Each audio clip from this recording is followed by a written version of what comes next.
Now we will start cutting the outline of our pants pattern. We start with the back pattern. We start from point B to point E, which is actually the waistline level. Then we can cut the length of the back pants, which is from points O1 to points O2. Then we can cut the inseam from points O2 towards the knee level,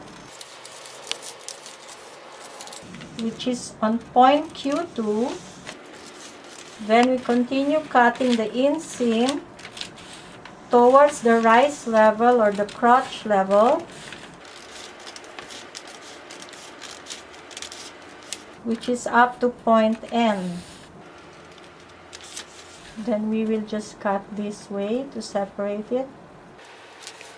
The rise level or the crotch level of the front pattern is actually this separation. So we can just cut it this way, point L. Okay. Now we will continue cutting the crotch level of the back pants pattern up to the center back. This is from point N to point H.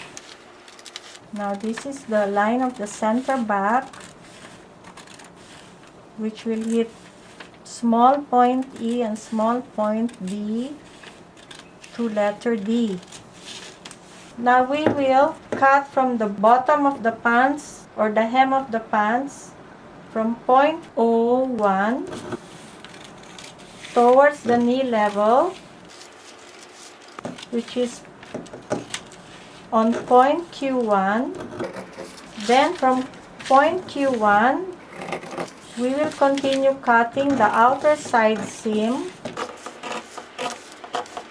And here, we will follow the final connection for the outer side seam until point F. And from point F, we will continue cutting the outline of the outer side seam on the hip area up to the waistline. We have completed cutting the pattern for the back part of the pants.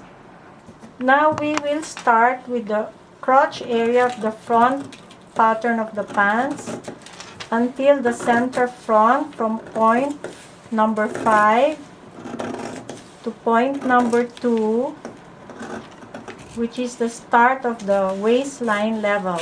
Then from point number 2, we will just cut on this line, which is the waistline, until point number 4.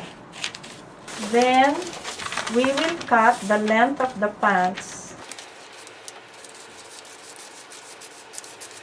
And we will cut the inseam from point number 8A on the length of the pants.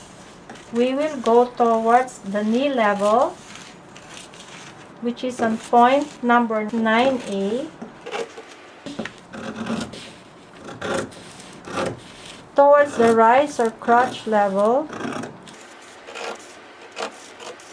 which is on point L. Then we will cut the outer side seam from point number 8B towards the knee level, which is on point number 9B.